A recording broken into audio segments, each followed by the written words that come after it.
Samantala, arestado sa iligal na paglalaro ng mahjong ang 7 katao habang 2 naman ang nakatakas matapos ang ikinasang operasyon ng kapulisan sa Cortes Street, Barangay District 2, Cauayan City, Isabela.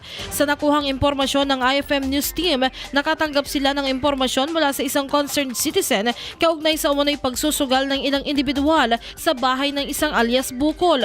Kaagad na rumesponde ang mga operatiba upang beripikahin ang report at pagdating sa lugar, positibo nilang nadatnan sa bahay ni Bukol ang ilang katao na naglalaro ng mahjong. Kabilang sa mga naaresto sina alias Danilo, 36 anyos, alias Diosdado, 47 anyos, alias Rosie, 69 anyos, alias Ricky, 55 anyos, alias Dan, 60 anyos, alias SS, 35 anyos, at alias Artemio, 51 anyos, pawang mga residente ng Cauayan City.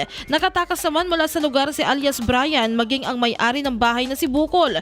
Ayon sa pulisya, unang umanong sinabi ng mga naaresto na patay na ang may-ari ng bahay na si Bukol, subalit kalaunan ay napag-alaman rin na buhay pa pala ito, taliwas sa sinabi ng mga natakip.